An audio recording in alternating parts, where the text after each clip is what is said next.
أشهد أن لا إله إلا الله وحده لا شريك له وأشهد أن محمدا عبده ورسوله أما بعد فأعوذ بالله من الشيطان الرجيم بسم الله الرحمن الرحيم الحمد لله رب العالمين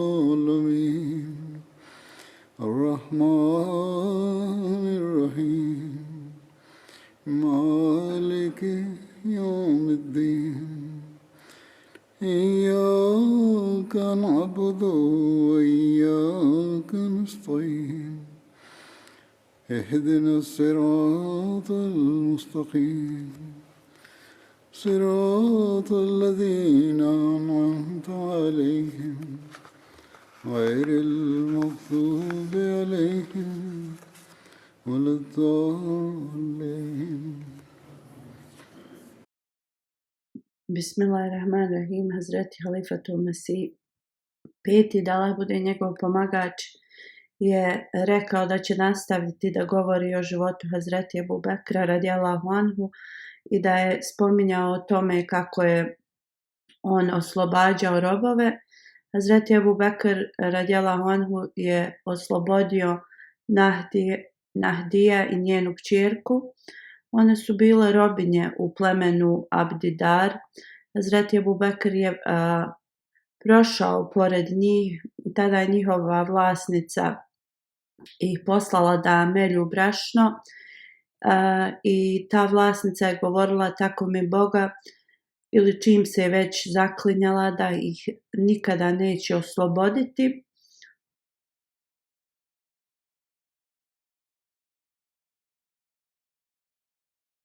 U ovom slučaju Hazreti Ebu Bekr se obratio ovoj njihovoj vlasnici rekavši: o majko od tog i tog, prekrši kao svoju zakletvu.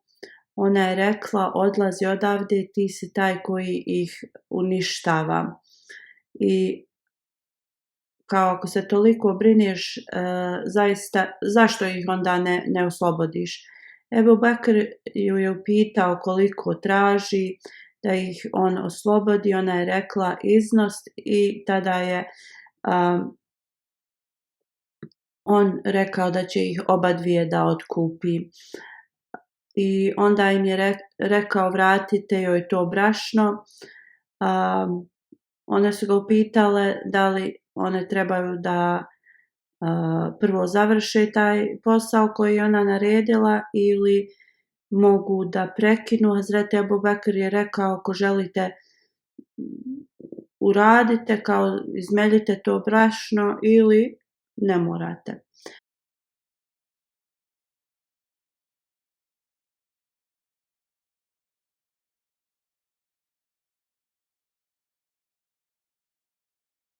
Hazreti Ebu Bekr je prošao pored roba iz Menu Muamil plemena. Ovo pleme je bilo ogranak Benu Adi, Benu Kab pleme.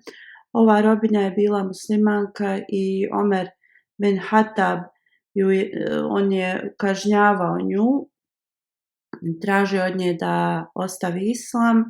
Tada je Hazreti Omer i dalje bio mnogobožac, znači nije bio prihvatio islam, udarao bi je dok ne bi se on umorio i govorio bi joj: ostavljam te samo zato što sam umoran. Onda bi mu ona govorila: Allah će se obhoditi kao prema tebi na isti način. Hazreti Ebu Bekr radijallahu anhu je tad i nju oslobodio. U jednom hadisu se navodi da je Ebu Kuhafa, otac Hazreti Ebu Bekra radijallahu anhu, rekao da umjesto što oslobađaš slabe, oslobodi moćne.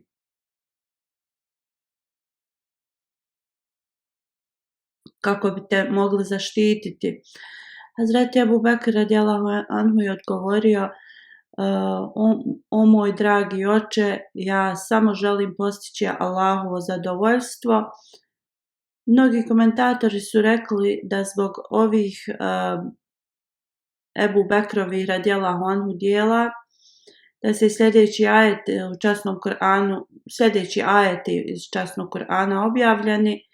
Prijevod njih je: onaj ko na Božjem putu daje i postupa bogobojazno i potvrđuje najljepša djela, mi ćemo mu sigurno dati olakšanje, a onoga ko škrtari i koji ne mari i odbija najljepša djela, mi ćemo sigurno uvesti u teškoće, a njegov imetak mu neće biti ni od kakve koristi kad bude uništen. Zaista na nama je svakako obaveza da upućujemo i zaista na nama je kraj i početak. Zato vas ja upozoravam na vatru plamteću u koju će ući samo vrlo nesretan, koji odbija i okreće leđa, a najbogobojazniji će sigurno biti spašen od toga, koji daje svoj imetak tražeći čistoću i prema njemu niko nema usluge koja mora biti uzvraćena, samo traži zadovoljstvo gospodara svoga uzvišenog i on će sigurno biti zadovoljan. Sura 92, ajeti 6-22.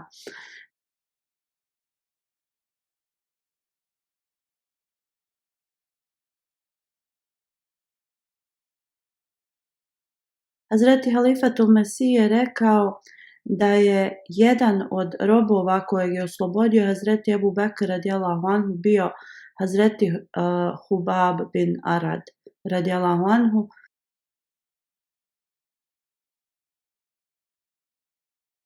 Hazreti Musa Maud radijallahu anhu dok je spominjao, kaže da jedan ashab je skinuo svoju košulju da se okupa. Osoba koja je bila pored njega je vidio kožu na njegovim leđima, to jest od Hazreti Hubaba, i vidjevši da je tvrda i gruba, upitao ga je koliko dugo ima ovo stanje kože.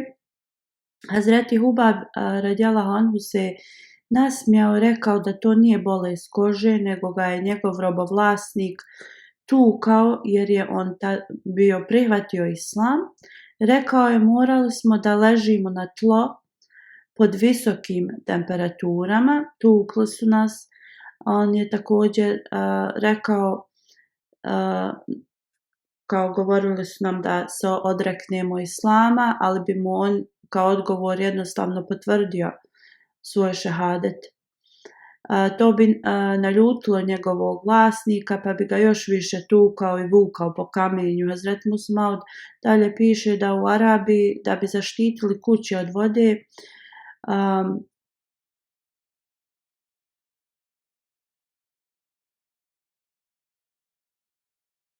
kuće koje su bile napravljene od blata, oni bi donosili kamenje koje se na punđapskom jeziku zove kankori. Ovo je bilo vrlo oštro kamenje i prenosioc kaže da kad bi se nevjernici umorili od udaranja ovih robova, onda bi ih vezali za noge i vukli po ovakvom kamenju. I ovo se desilo mnogo puta i dugi period. Hazreti Abu Bekr radijallahu anhu nije mogao da ovo više gleda.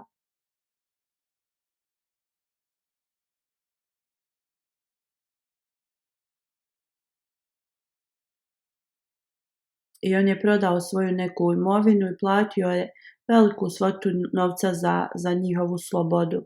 Hazreti Musa Maud dok je govorio kako je Hazreti Ebu Bekr oslobađa robove, kaže: ovi robovi su dolazili iz raznih nacija, znači Abesinije, Bilal, rimljanski je bio Suhejb, Zubeir je bio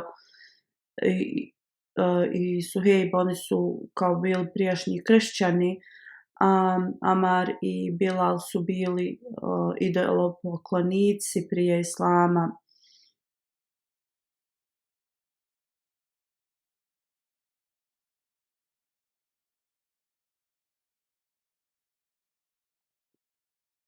Bilalov radijallahu anhu vlasnik, on bi ga isto tako stavljao velike stijene na njega.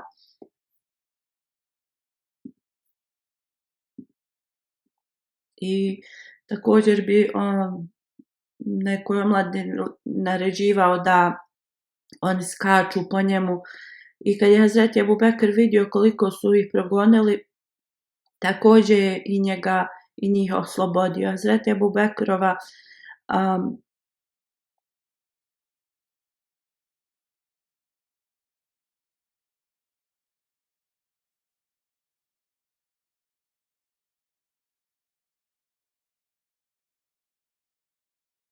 migracija u Abesiniju, Hazreti Halifatul Mesih je rekao da jedno vrijeme Hazreti Ebu Bekr namjeravao da se migrira u Abesiniju. Kad je islam postao proširen, Mekanlije su naravno počeli da rade razne progone nad muslimanima. Časni poslanik sallallahu alejhi ve sellem je savjetovao neke od ranih muslimana da se migriraju u svijet, rekavši zaista Allah će vas opet sakupiti zajedno. Ashabi su pitali gdje bi trebali da se sele. Poslanik sallallahu alejhi ve sellem je pokazao ovim pravcem i to je bilo prema Abesiniji. Ovo je bilo u 5. godini poslanstva u Redžepu. Tako se 11 muškaraca i 4 žene migriralo u Abesiniju prema uputama poslanika sallallahu alejhi ve sellem. Onda nakon toga Hazreti Ebu Bekr je također bio suočen sa velikim poteškoćama pa je krenuo u Abesiniju. I hadis u Buhariju koji prenosi Hazreti Ajša radijallahu anhu kad su muslimani, ona kaže, prolazili kroz velike poteškoće, Hazreti Ebu Bekr je krenuo prema Abesiniji. I kad je stigao mjesto Barku, Rimad, gradu jednom,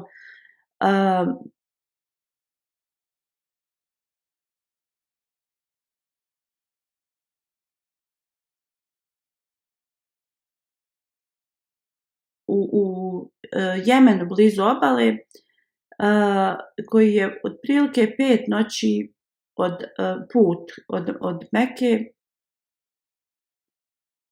I Hazreti Ebu Bekr je se tu susreo sa Ibni Dagna.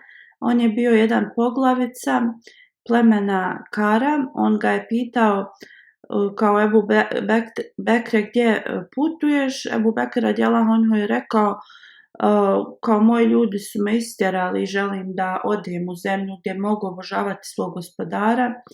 I ovaj poglavica je rekao čovjeka kao ti nikad neće sam napustiti svoju kao domovinu, niti bi trebao biti prisiljen da ode, a zatim je nabrojao mnoge velike kvalitete Hazreti Ebu Bekra i rekao jer ti čuvaš rodbinske veze, pomažeš slabe i dočekuješ goste na najbolji način i pomažeš one kojima je pomoć potrebna. Na drugom mjestu ovaj dio je preveden na sljedeći način. On kaže ti zarađuješ i udjeljuješ za siromašne, čuvaš rodbinske veze, brineš se za slabe, dočekuješ goste na odličan način i pomažeš one koji su u opasnosti zato što govore istinu.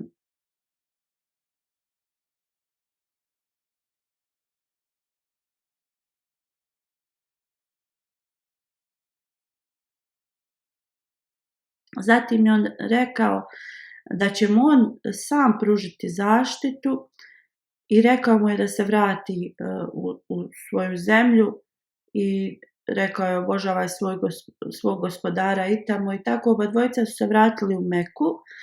Ibni Dabna se onda naravno sastao sa kurešinskim poglavicama i rekao im je da Ebu Bekr je takva i takva osoba, kao da li vi ljudi izgonite takve osobe koje posjeduju dobrotu koja je tad bila kao kvalitet koji je zaboravljen.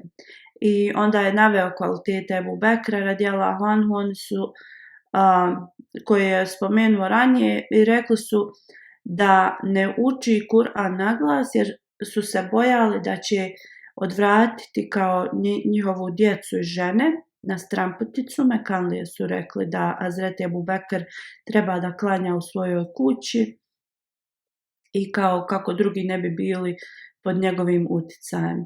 Ibn Dagna je ovo rekao Hazreti Ebu Bekru i onda bi Hazreti Ebu Bekr klanjao samo u svojoj kući, nije učio, u početku nije učio na glas Kur'an.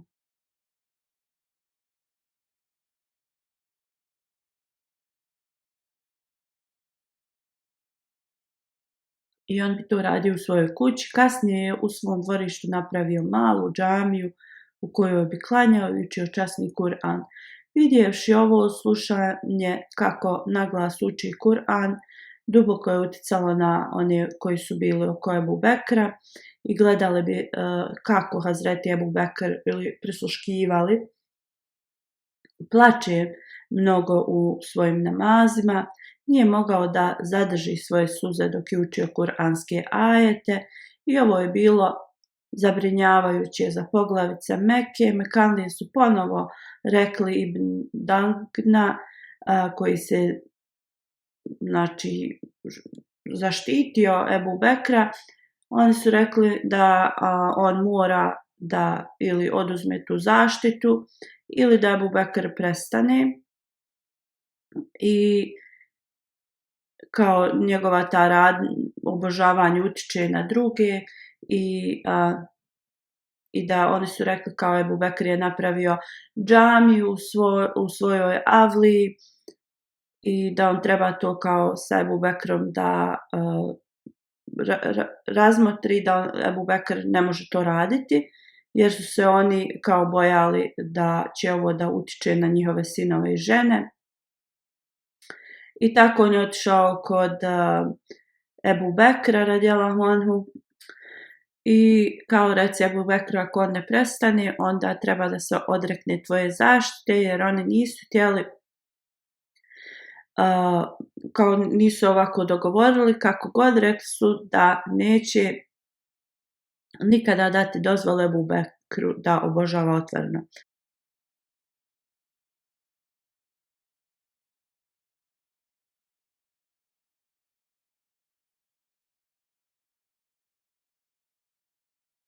Hazreti Ajša radijallahu anha je rekla da je Ibn Danga došao kod Ebu Bekra i rekao da li si ti svjestan koji su uslovi bili za tvoju zaštitu i kao moraš li pratiti ta pravila ili se odreći moje zaštite i rekao kao on ne želi da izgubi svoj ugled kod Arapa, kao ako on nije održao ugovor i pravila ugovora. Onda je Hazreti Ebu Bekr radijallahu anhu rekao da njegova mu zaštita više nije potrebna jer sam Allah je dovoljan kao njegov zaštitnik. U komentarima Buharija imaju zabilješke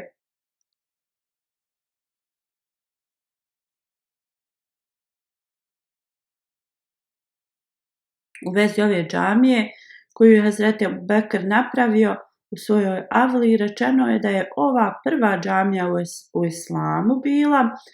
Hazreti Muslim Maud kaže Ebu Bekr radijallahu anhu je bio takva osoba gdje je cijela Meka bila mu dužna za nešto, šta je god zaradio trošio je da oslobodi robove. Onda Hazreti Muslim Maud spominje ovaj događaj kada ga je poglavica iz Mekke sreo i pitao gdje idu i da je Ebu Bekr rekao da nema mira u svom gradu i da se seli zbog toga. Hazur ponovo navodi od Muslima da je ovaj poglavica rekao da ovaj grad će otići u propast kad progone takvu osobu i rekao mu je da će mu kao on dati zaštitu. Hazreti Ebu Bekr se je vratio u Meku pod zaštitom ovog poglavice i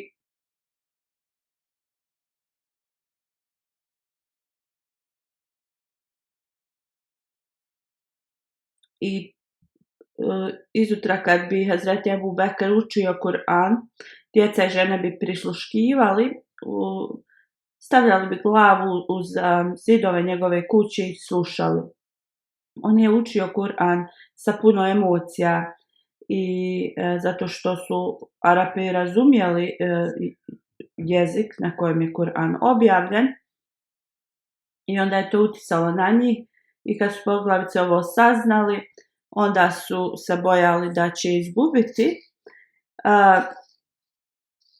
svoju kao vjeru.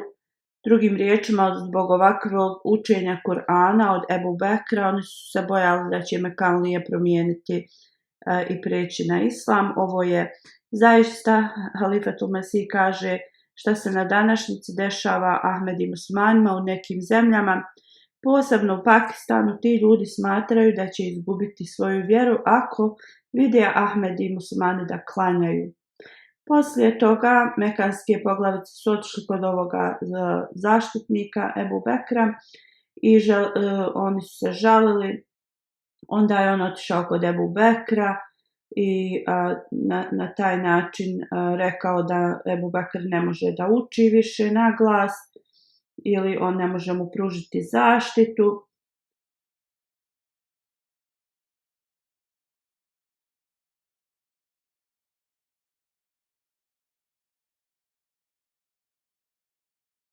I tako je njegova zaštita prestala.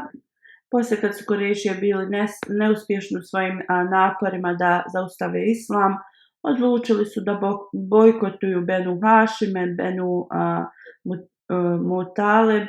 U vezi ovoga u knjizi Sirat Hatamu Nebin Hazret Mirza Bashir Ahmed piše da su Kurejšije odlučili da totalno prekinu bilo kakve odnose sa Benu Hašim ili Benu Mutalib. Muharrem u 7. godini poslanstva je sklopljen ugovor da niko neće ženiti iz Benu Hašim ili Benu Mutalib plemena, da niko neće imati ništa s njima, niti im kupovati od njih, ni prodavati, niti da će oni puštati hranu prema njihovom plemenu. Sve u vezi ovoga, kao sve veze će da prestanu. I na današnjici Ahmedi u nekim zemljama, Halifatul Mesih kaže, prolaze kroz ovakve tretmane. U svakom slučaju Kurejšije su dali uvjet da ili da im isporuče Muhameda ili će proći kroz ovaj bojkot. Benu Kinana i Kurejšije su ovo potpisali, objesili su ovaj ugovor na zid Kabe i onda muslimani i nemuslimani su bili odbačeni u dolini Ebu Talib. Ni u ovakvim teškim vremenima Hazreti Ebu Bekr radijallahu anhu nikada nije ostavio poslanika sallallahu alejhi ve sellem. Hazreti Šah Valiullah rahmullah govori da kad su Kurejšije potpisali ovaj dokument o bojkotu muslimana, Hazreti Ebu Bekr radijallahu anhu je ostao uvijek uz časnog poslanika.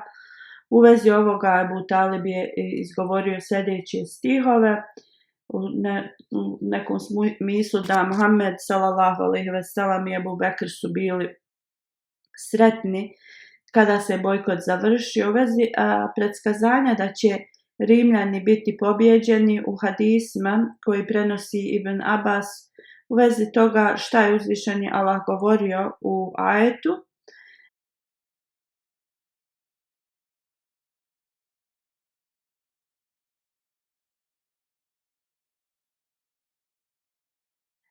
Elif Lam Mim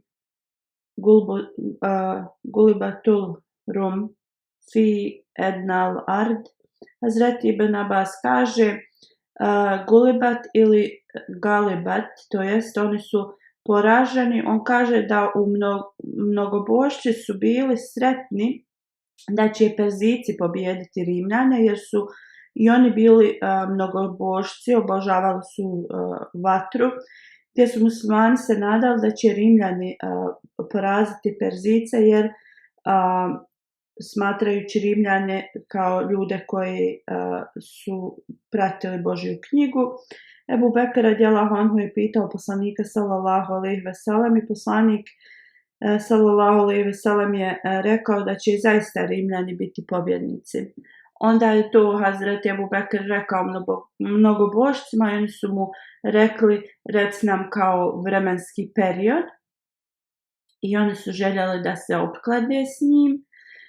Rekli su da će se to desiti u roku od 5 godina. Kako god, Rimljani nisu pobjedili u roku od 5 godina. Hazreti Ebu Bekr je ovo spomenuo časnom poslaniku i tad je poslanik sallallahu alejhi ve sellem rekao: zašto nisi rekao da će se desiti u dužem vremenu?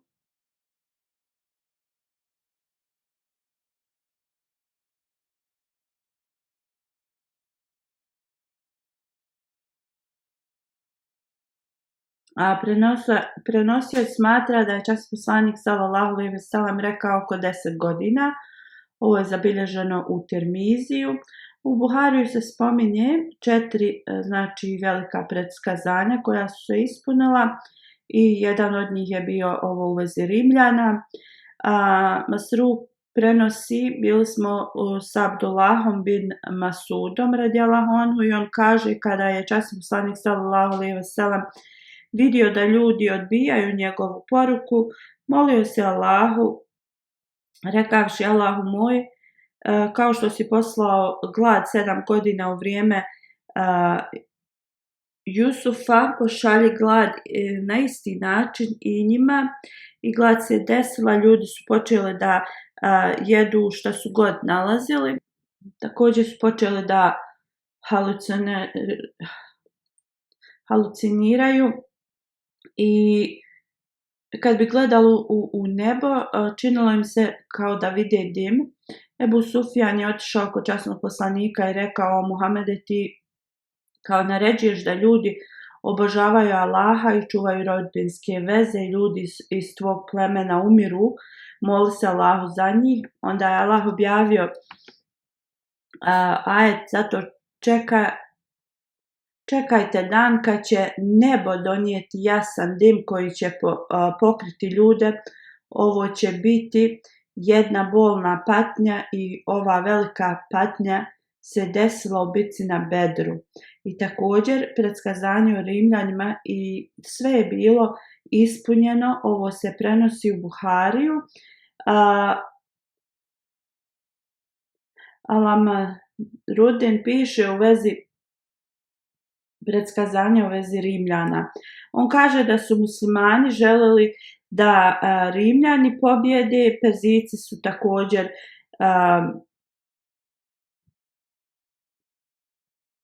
zato što su Perzijci bili sljedbenici kao vatre, dok su Rimljani sljedbenici knjige,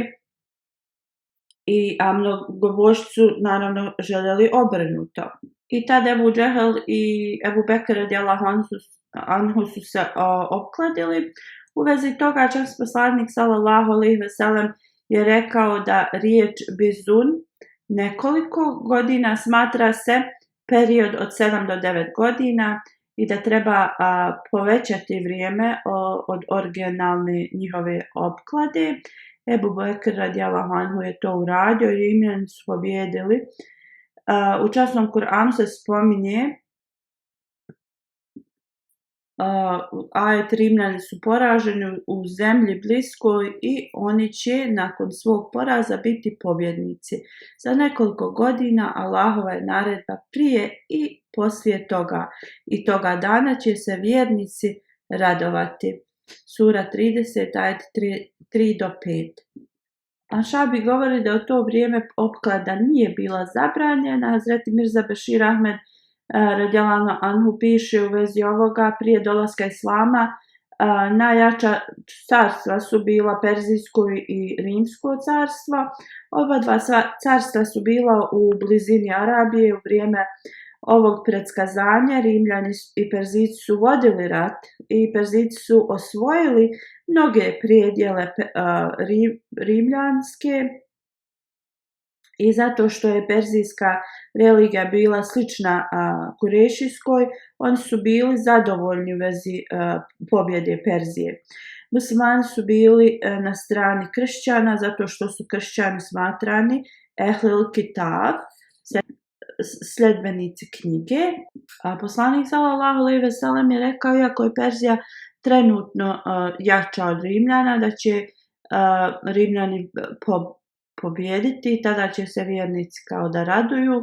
Posle ovoga muslimani su otvoreno počeli da govore da naš gospodar nam je rekao da će uskoro Rimljani da pobjede. Onda su Kurejši rekli, ako je to istina, dođite i opkladite se u vezi toga.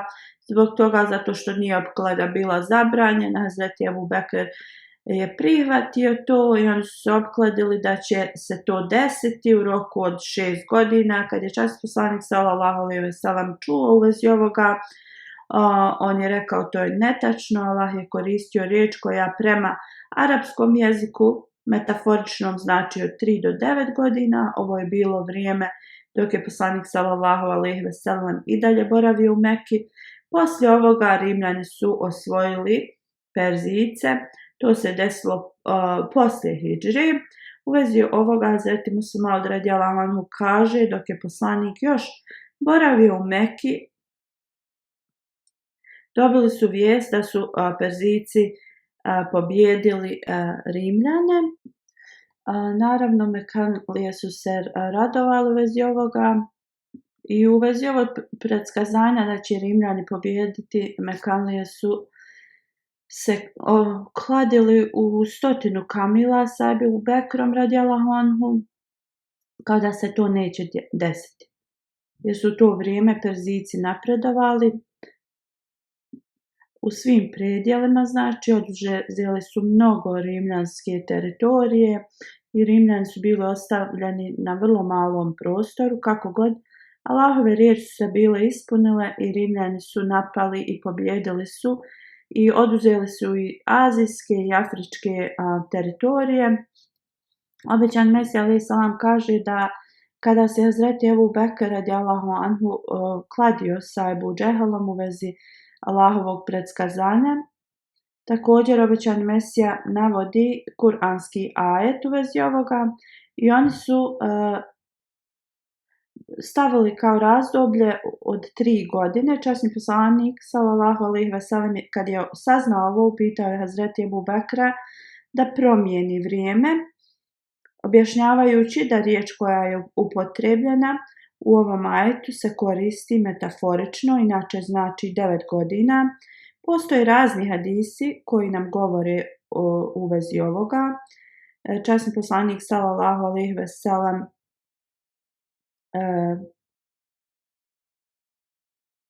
kako je poslanik sallallahu alejhi ve sellem pozvao svoje najbliže da vjeruju.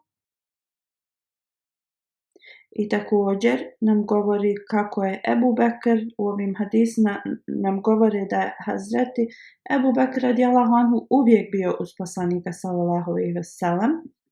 Da obećan Mesija alejhi selam kaže, Allah dželešanu je obećao ispunjenje svog obećanja u vezi vjere islama i da će biti proširena i uspješna. U toku hadža časni poslanik sallallahu alejhi ve sellem je otišao i sastajao bi se sa Aus i Hazređ plemenom. Ovo su ensarijska plemena. Časni poslanik sallallahu alejhi ve sellem im je dao poruku islama. U jednom hadisu koji prenosi Hazreti Ali radijallahu anhu kaže se da je kad je Allah dželešanu naredio poslaniku sallallahu alejhi ve sellem da širi poruku islama arapskim plemenima, on kaže Hazreti Ebu Bekr, ja smo bili sa njim kad je krenuo prema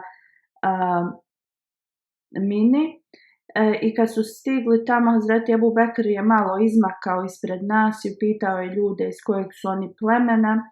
Oni su rekli pleme Arabija. Hazreti Ebu Bekr je bio vrlo dobar genealog, znači proučavao je porodična srodstva i Hazreti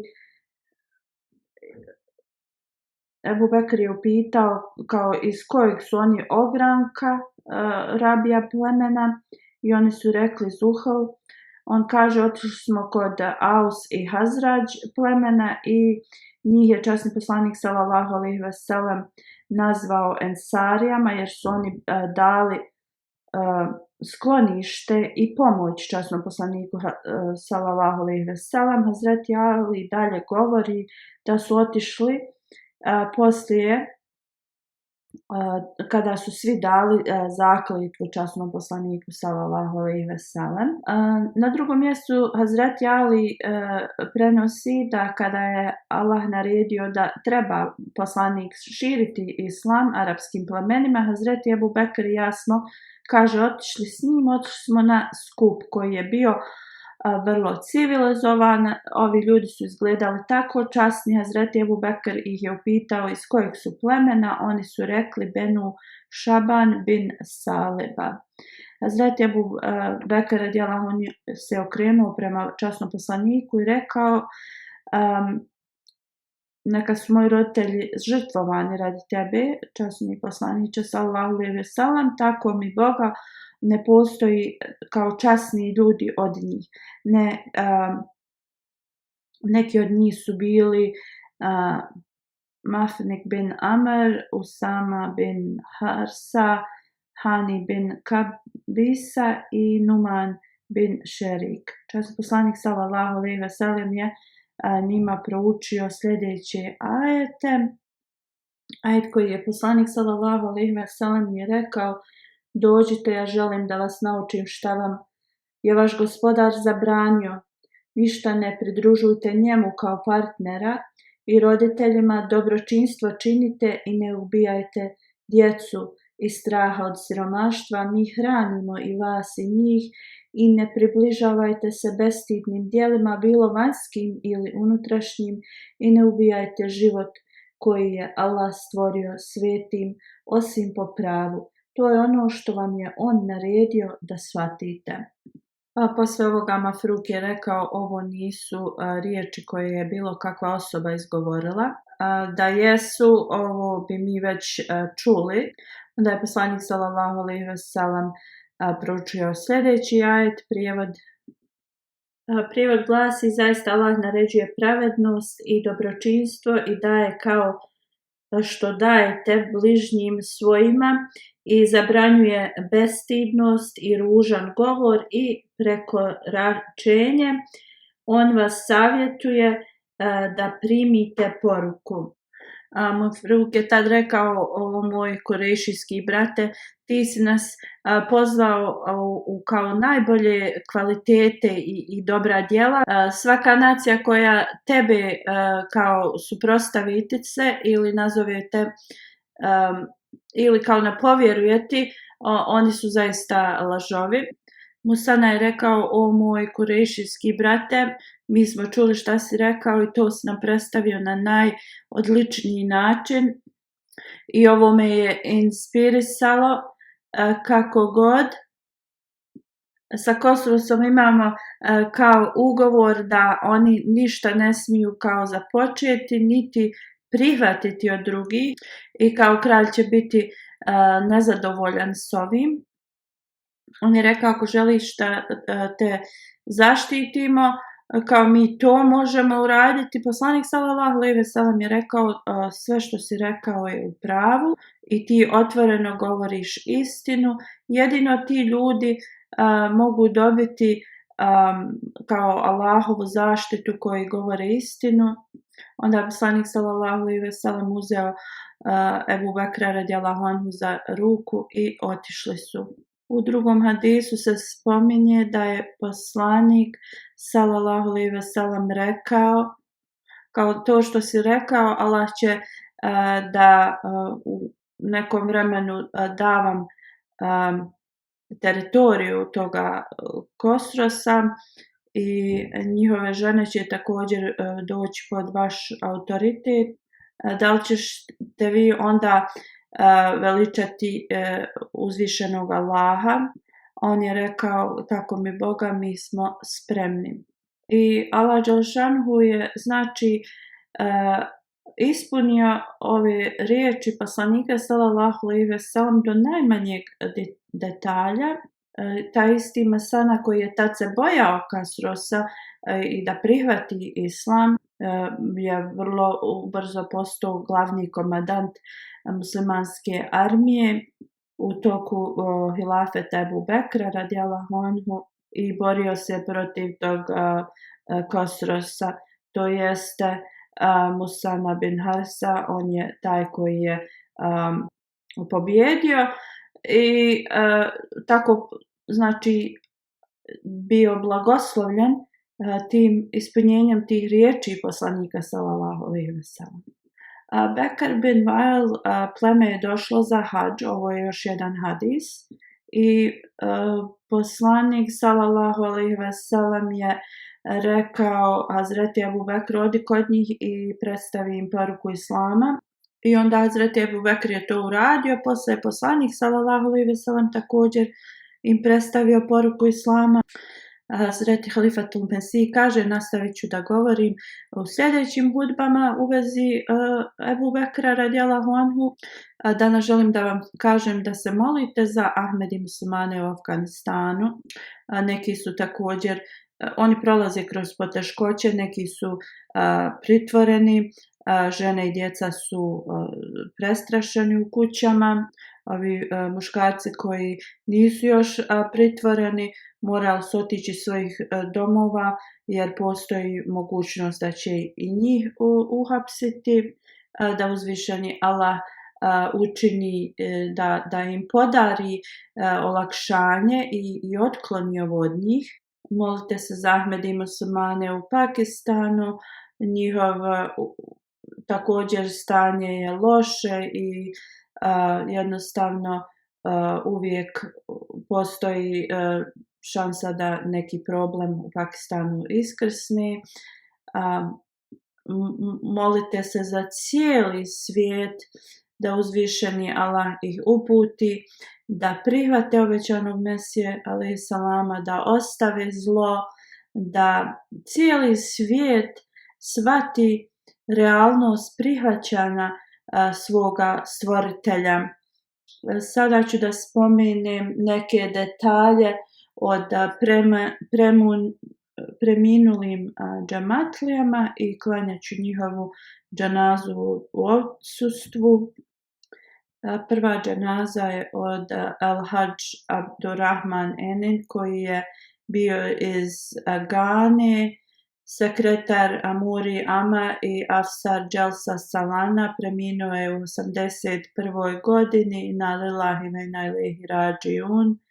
Oba dva njegova roditelja su bili Ahmedi. On je u Egiptu završio školovanje, nakon čega je radio kao menadžer za razne kompanije u Gani.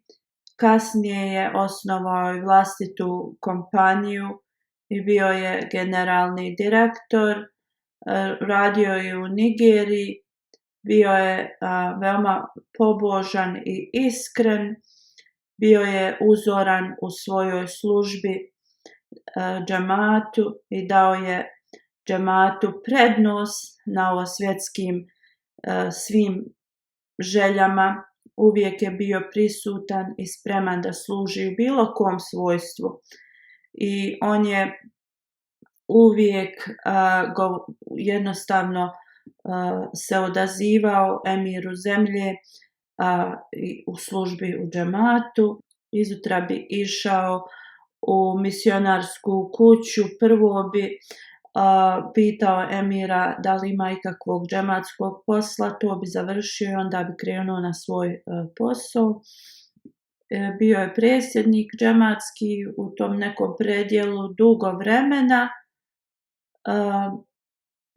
također kao Sadr Međelis Ansarullah i mnogim, znači, džematskim.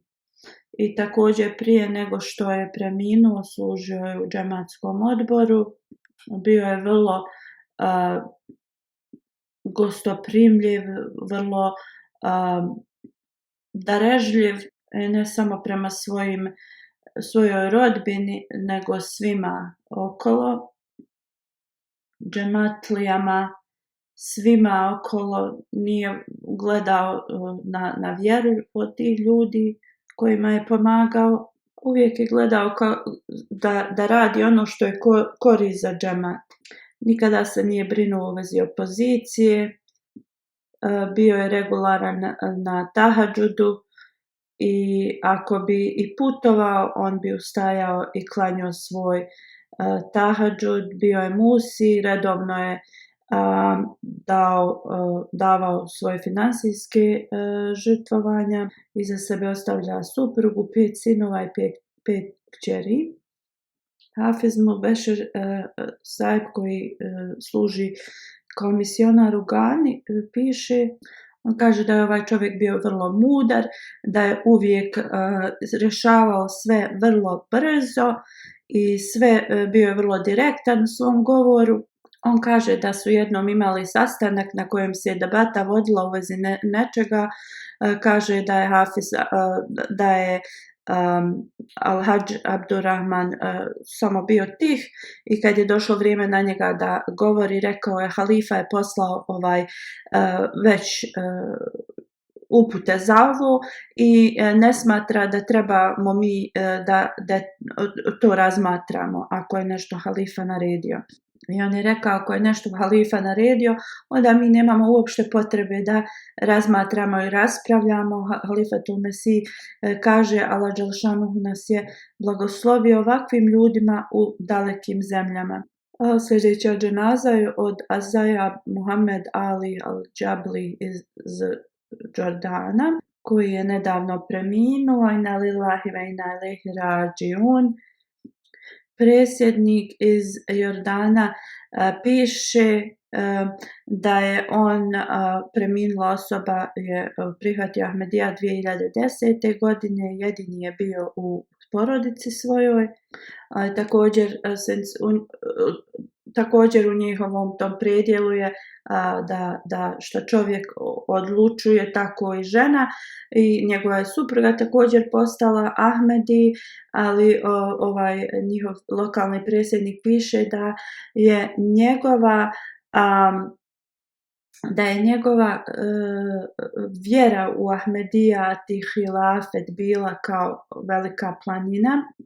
On je pokazivao toliki sabor, iako je imao opoziciju i od rodbine i prijatelja i komšija, i čvrsto je branio Ahmedijat i hilafet i imao je toliku želju da uči o vjeri i kao nekada bi navečer kasno zvao i pitao pitanja. Mnogi tablik sastanci su održavali u njegovoj kući i ljudi koji su opozicija i sa njegovim rodbinom. On je dijabetičar bio i prošao je kroz mnoge poteškoće zdravstvene i zbog toga je također i preminuo zbog ove bolesti.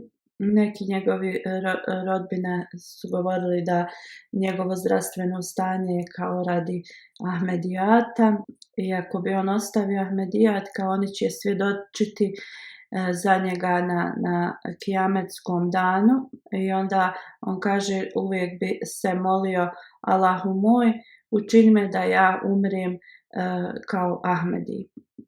Sljedeća dženaza je od Din Muhammed Šahid Saib. On je penzionisani misionar koji je trenutno boravio u Kanadi. Preminuo je u 92. godini. Nedavno, inna lillahi wa inna ilaihi rađiun. 1938. njegov otac je primio Ahmedijat. 1940. njegov otac ga je odveo na Kadijan dželsu i tu je njegov otac bio vrlo impresioniran Kadijan, kao atmosferom u Kadijanu. I također preminuli je bio vrlo inteligentan i želio je da uči i njegov otac ga je ostavio u Kadijanu. Tad imao je on 11 godina i on je učio kod vjeru sa Mir Muhammed Isak Saib radijallahu anhu.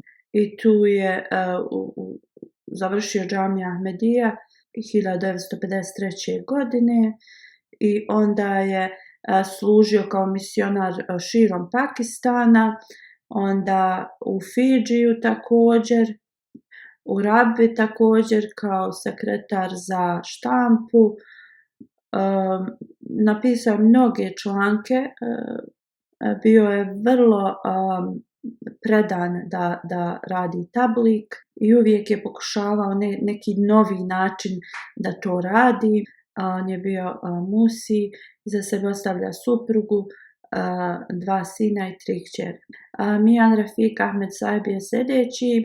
Bio je radnik u uredu Jalsa Salana. U 87. godini je nedavno preminuo. Inna lillahi wa inna ilaihi rađiun. Otac mu se zvao Mia Bashir Ahmed Sahib i otac mu se selio iz Kadijana u Kvatu prije nego što je se Pakistan osamostalio. Ahmedijat je došao u njihovu porodicu preko očevog oca ili djeda koji je bio djed jeste, bio je ashab obećanog Mesija alejhi selam. Mia Rafik Ahmed Sahib je diplomirao mašinstvo, radio u raznim institucijama. Onda je otišao u Tanzaniju 10 godina. Tu je radio za neku kompaniju i predavao je. U Tanzaniji je bio finansijski sekretar. Onda je također služio u Jalsa Salani uredu i od 1987. je oficijalno radnik za Jalsa Salanu i dao je svoj život u službu džemata i to za Jalsa Salanu i tu je ostao i služio do svoje smrti. Hazreti Halifatul Mesih III je sklopio njegov brak. U stvari našao mu suprugu, a neko je drugi sklopio brak. Allah mu je podario 3 sinova i kćerku. Njegov sin kaže, ako bi ljudi ikada rekli nešto loše o džematu, on bi ih odmah zaustavio. Imao je ogromnu ljubav prema hilafetu. Jednom je neko rekao kao ovu kuću koju ti je džemat dao da živiš u njoj je vrlo mala i kao zašto ne tražiš veću kuću, džemat bi ti to dao. On je rekao da mi džemat da šator, ja bi živio u njemu, ali nikada ne bi tražio za nešto drugo. Onda njegov sin kaže, poslije njegove smrti mi smo saznali da je on u tajnosti pomagao mnoge ljude. Njegov najmlađi sin kaže, on je bio redovan da klanja tahadžud, volio je časni Kur'an i imao je mnoge kvalitete, bio je iskren, gostoprimljiv, bio je predan halifi i lojalan hilafetu i bio je uvijek predan svom, znači tome nijetu koji je dao svoj život u službi džemata. Halifatul Mesih kaže, ja sam ovo također svjedok, da je on bio tako predan i osoba koja je bila vrlo nježna i lojalna i ispunio je svoj bejat sa velikom lojalnošću. I također je uvijek pokušavao da sačuva džematske resurse, radio je uvijek predano i pravili su neke mašineriju za pravljenje hljeba i tako slično u toku džalsi. Njegov sin kaže da kad bi god bio i zabrinut i prolazio kroz nešto, uvijek je to prolazio sa velikim strpljenjem i saborom i učio bi Kur'an u toku svojih zabrinutih dana, u toku njegove bolesti. Nikada nije se žalio u vezi zdravlja, bilo čega, sve je to radio na najbolji način.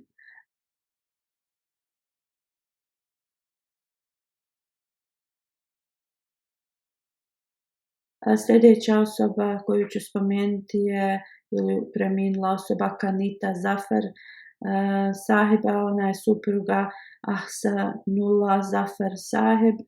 koji je bivši emir američkog džamata, nedavno je preminula u saobraćajnom udesu. Inna lillahi wa inna ilaihi rađiun. Rođena je 1941.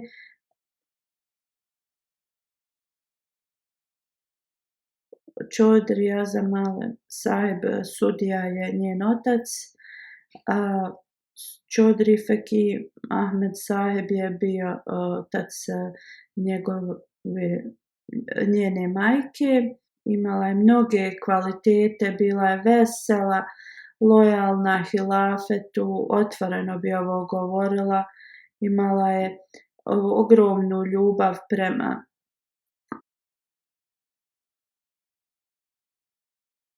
Kur'anu i prema časnom poslaniku sallallahu alejhi ve sellem i obećanom Mesiji alejhi selamu. Ona je ovo također pokušala da prenese na svoju djecu. Hvala Allahu, bila je musi, iza sebe ostavlja supruga i 2 kćerke. Ona je imala mlađeg sina koji je preminuo u saobraćajnoj nesreći također nekoliko godina prije, i ona je prošla kroz ovu tragediju sa velikim saburom. Misionar iz Australije piše, kad je bio u Americi, oni su imali časove časnog Kur'ana na koje ona uvijek dolazila.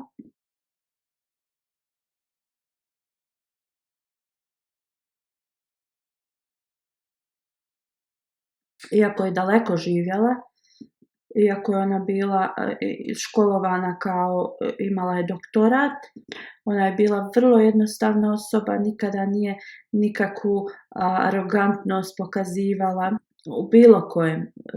Uvijek se brinula za siromašne i prema misionarima se uvijek ophodila kao jedna majka, sve radila sa nekom velikom skromnošću.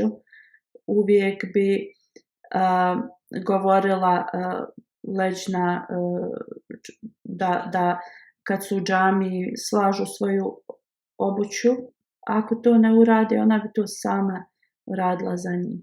Također se uvijek brinula za čistoću džamije, skromno obučena uvijek i sa svima bi se ponašala na najljepši način.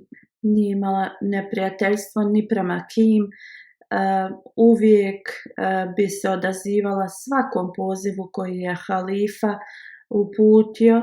Halifatul Mesih kaže da Allah dželešanu se ophodi prema svim umrlima sa njegovom oprostom i milošću i uzdigne njihov status na ahiretu i njihovo potomstvo da nastavi da rade dobra djela i u njihovim koracima da nastave.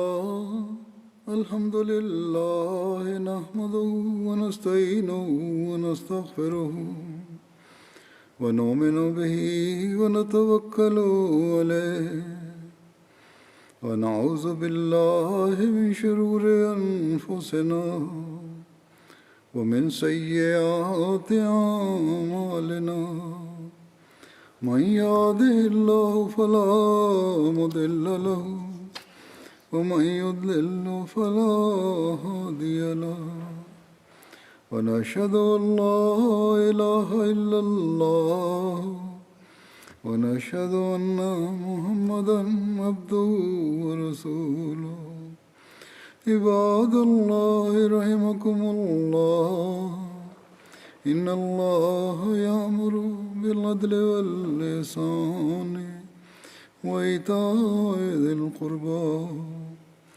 وينهى عن الفحشاء والمنكر والبغي يعظكم لعلكم تذكرون اذكروا الله يذكركم وادعوه يستجب لكم ولذكر الله أكبر.